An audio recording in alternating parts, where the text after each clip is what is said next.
Hey guys, thank you so much for coming over. I'm Tasha and welcome to my kitchen. Tonight I want to share with you a new set of cards that I picked up recently. A friend of mine had recommended these cards. She showed them to me. She saw them at Spencer's. And I happened to go there recently to pick up a birthday present for my nephew and saw them there and couldn't resist getting this Daemon Tarot. Um, I don't like the word daemon. Some words just great, I find. Some people don't like the word moist, speaking moistly, as our Prime Minister said, things like that. So daemon's kind of one of those words for me. I have no idea why. So in my mind, it's the Daemon Tarot, and you'll probably hear me call it the Daemon Tarot, but let's just start for the record and say that's not the name of it. So it's by Ariana Osborne, and it's from the original illustrations by Louis Breton and Jacques Auguste Simon Colin de Plancies. That is a handle. Wow, his parents loved him. From the dictionary Infernal, so from the Infernal Dictionary. So the Forbidden Wisdom from the Infernal Dictionary. A little bit from the back, it says, what does the Daemon Tarot hold in store for you? Summon the power of infernal beings to guide you on your path. For the 1863 6th edition of his Dictionnaire Infernal Dictionary, a volume filled with entries about magic and the occult, demonologist Jacques Auguste Simon Colin de Plancy commissioned over 500 unique engravings, including 69 signed illustrations by Louis Breton, mostly compelling portraits of named demons. Now author Ariana Osborne has created a matched set of 69 cards out of Breton's works and written a companion book of illustrated entries for each. These entries detail each demon's attributes, compiled not only from the dictionary but from a variety of other sources. Osborne's own interpretations and insights into the subject of each card, and focused meanings to use in a traditional one-card draw or a six-card spread. The next best thing to dragging a demon into your living room to answer all your questions. Cute, I like it. It includes the cards, 69, and a 160-page book, including interpretations of each card that can be applied to a variety of life experiences, from making major financial decisions to general daily guidance. I paid $21 for this. It's at Spencer's, and the quality of the box is pretty good.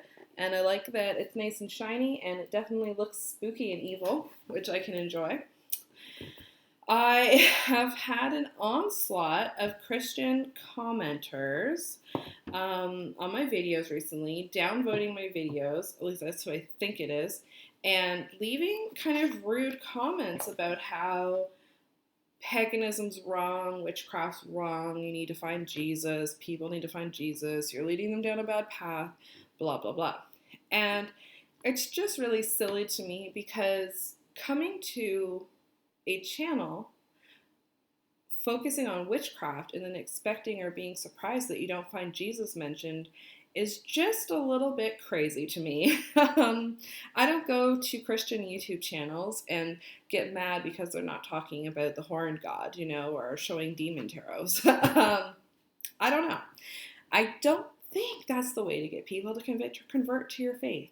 I wish these people would, instead of spending their time harassing witches and pagans and other people of different faiths on the internet, they could make their own YouTube channels about Christianity. Share your story. Get out there. Do exactly what I'm doing and all those other heathen witches are doing, and share your story. Get it out there. Make the people want to learn about Jesus, but don't come here and expect Jesus.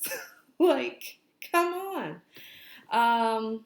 No offense to Jesus, actually, or any Christians for that matter, who aren't these people harassing me on the internet. But it's just so silly, and it's just not something that I will ever understand. So I'm going to dedicate this Daemon Tarot to my wonderful Christian viewers who are just desperate to save my soul. Okay, so this is the book. Nice little book. I like it. It has a list. Ooh, sorry, the laptop's so weird. Has your contents with all the demons' names in there, so you can kind of look up a demon, whatever one you kind of want. Little preface about the history. And then it says Daemon Tarot, the cards. So it looks like here's an example. So Abigor. And then you could look and go, okay, so the annotation. Abigor does not seem to appear by that name until 1583, when he was listed in the Pseudo Monarchia Daemonium.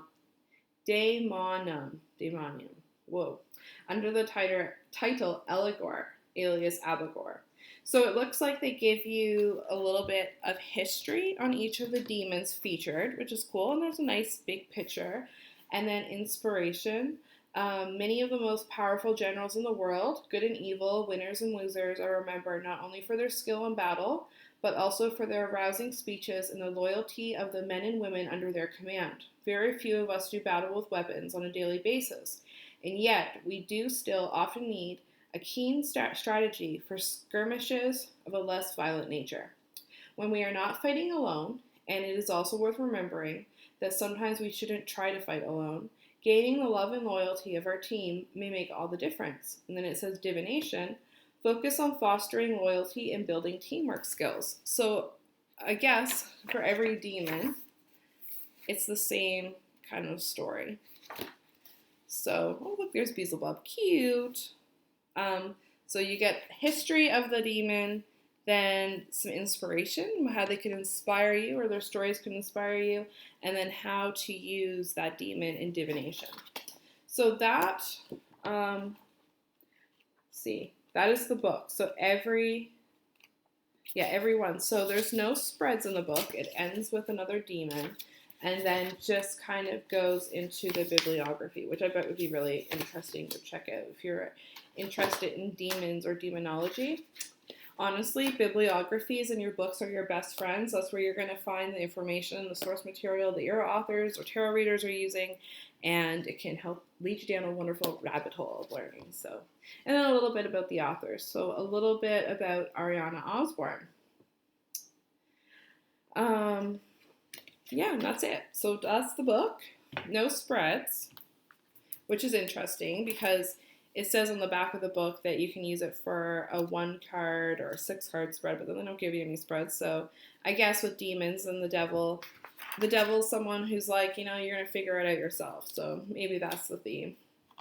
So these are the cards, and they come in like 2 separate little things. They were split into 2 decks, but it looks like they're just in alphabetical order, and they're just being held together by like these little plastic things. So this is the back. I like that. I will tell you that the quality of these cards is shitty. Very, very flimsy cardboard. I could see this ripping really easily, and I could see it being difficult to shuffle. So that is one black mark, if you will. But here's how they look. So cute. These are kind of cute little critters. So each one features a different demon, and we'll go through them all. And on the bottom is another, like it's a little description of them. So it's kind of like a quick description. Let's look for Alisar. Alisar is a Duke of Hell with 36 military units under his command. He appears as a knight riding an enormous steed. His face is like a lion's with a ruddy complexion and fiery eyes. So here's what I'm thinking with these cards is that I would use these really like for summonings, working with the infernal names, because a lot of demons are just the old gods that got turned into demons. If you look at some things that way, I would definitely use these on an altar. I will use them on an altar, I should say. I can see definitely using these in like witchcraft or just kind of around the house. It was like art because I really like it. This guy kind of looks like Marilyn Manson. I'm sorry that I'm holding his word. I'm trying to, it's weird on the laptop. So there's like, and there's just fun little like Beelzebub, for example. Beelzebub, also Balal. Zebub and Beelzebub, Lord of the Flies, and very powerful chief of hell. He is described by demonographers sometimes as a giant fly and sometimes as having a human appearance. Now, this deck calls itself a tarot deck, and I disagree with that. This is not a tarot deck because, my opinion, a tarot deck has a major and minor arcana.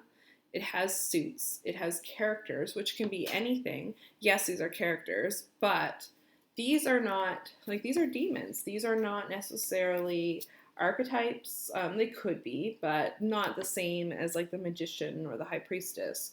And there's no suits at all. So it's just demons, no suits, no major, no minor. So I think that sometimes oracle cards get mislabeled as tarot cards, and I would not call these tarot cards. If I bought this thinking I was going to learn tarot, I would be super disappointed. Just a heads up. What do you think? Do you think that cards without, like, decks without suits, it doesn't matter, like, I don't care what suits, it doesn't have to be like your traditional tarot suits, like, do whatever you want, but don't you think that it needs to have suits and like a major or minor, or am I just being too close-minded? I don't know. I kind of feel like tarot has to have suits. Now I'm getting all caught up on this. I've noticed here too that not everything is demons. So there's also some cards associated with witchcraft, which I think is super fun. This one says brooms. So what does brooms say? Brooms are an old and powerful symbol and tool of witchcraft. They are traditional vehicles for magical travel, essential elements of various rituals, and useful for sweeping up dust. Cute. I like that. Look at this guy. Yikes. Imagine getting a Charlie horse or like a leg cramp when you have like 5 freaking legs. Like, oof, waking up in the morning. No, thank you. This guy's some wind in the willow stuff going on. This is a flying dog. This is fun. I'm going to use these as flashcards, honestly. I'm going to use these as flashcards to better learn my demons and my infernal names. Super fun, evil flashcards. Cerberus. Yay. Cute. There's a lot of demons here that I have never heard of before, and I cannot wait to learn more about them. So this could be an awesome starting place for learning a little bit more about demons. There's a witch. So she's a witch. This is Flaga, whose name may be from the Swedish word meaning gust of wind, so I probably said it wrong, is a Scandinavian fairy or possibly a very powerful sorceress whose domain is the air. She has an eagle for a steed. I like that. I like that there's little stories about all of these characters, all these little buddies. Fur. I call my cat that sometimes. Maybe that's why he's so bad. That looks like the father from Brave a little bit.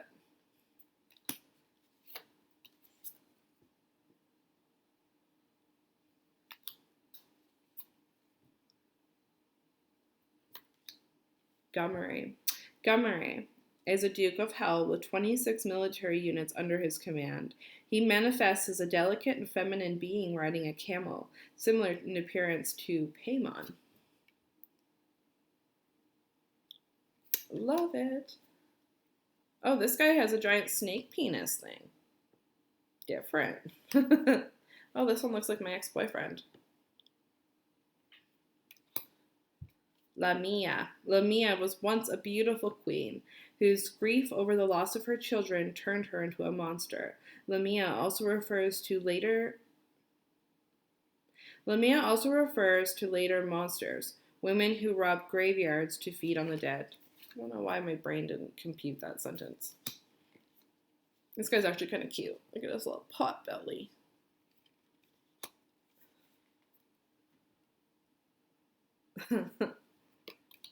Aw, Lucifer. Cute. So if you're into any of this kind of stuff, this could be a really fun just deck of cards, like just to kind of play with and have some fun with. Whoops. Whoops. Moloch. I've heard that one. I would know that one for sure. Or Moloch. Ooh, here's a witch. Mycale was a witch of Thessaly, a region of ancient Greece known for its magic. She is shown here performing one of the most notable magical rituals of witchcraft, drawing down the moon. Like that a lot. This will be on my altar for sure.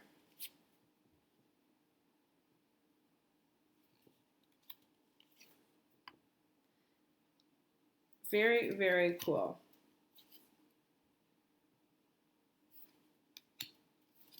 I think that, oops,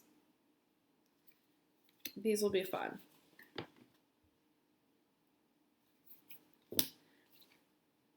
No color, which I'm okay with actually. I'm alright with these kind of muted black and white sepia toned cards. I think they fit it really well. It might be weird if they were all brightly colored. Excuse me. And here's Sabbath. The Sabbaths are the gatherings of the witches for ritual or celebration. They may occur during the nights of the full moons, at the changes of seasons, and when a coven wishes to gather for strength and communion. I like how it's very positive witch. Like, these little witch bits are very positive. They're accurate. Oh my god, look at this guy. Stolas, cute. I like that. Obviously, the author, she's done right by the witches, I think. Ooh, we're up to Valak, or Valak. If you've watched the Conjuring movies, here's your boy. Not a scary nun, but a little cherub. I know, disappointing. When I found that, I was like, ooh, really? No offense to Valak. Witch is round. Look at that. The horned god. Like that. This guy takes care of the bellows in hell.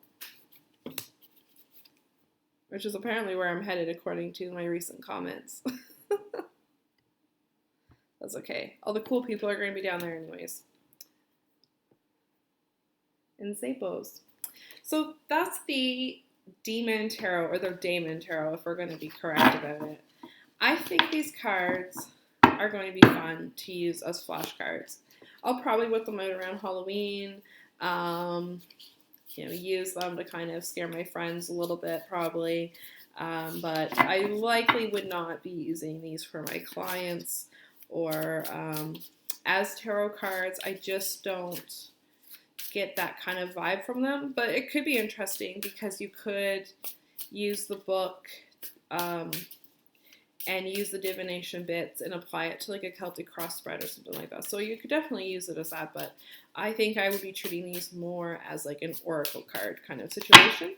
I also think that for once, the book is essential if you're like me and you know kind of the surface of demonology, very, very basic. The book will be, I would think, incredibly helpful with learning these cards and getting a better understanding. I'm also curious about the author's interpretations and divination of these cards because honestly, I wouldn't read about these demons and then associate them in a way to tell the future. So let's just see for fun what she says about Beelzebub. So divination, beware of the line between curiosity and nosiness. So I think that I would benefit from reading her interpretations of these and then seeing if that will help open me up to interpreting them a little bit more clearly. I don't know. I'm excited about this. This kind of was an impulse buy. When Krista showed me it, I was like, oh, I really, really want that.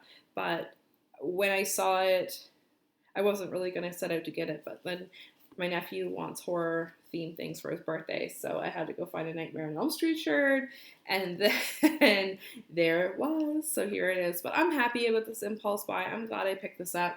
I'm going to have fun with this because I'm definitely going to be using it as a self-learning tool to better identify and understand the Book of Infernal Names and just kind of expand my path. I love learning about new things. I love learning about different faiths and their mythologies. And as someone who grew up Catholic, the demon stuff definitely attracts me, which I think is the opposite intention of the Catholics. But I'm sorry, I am who I am. But anyway, I think this will be fun. I think it'll be interesting. I really appreciate you being here and watching this video and just spending some time with me. Let me know what you think makes a tarot deck. Can it be anything? Do you need suits? Do you need a major or minor arcana? Do you need those traditional archetype characters, or could you use any type of character? Let me know. I'm really, really curious to see what you think.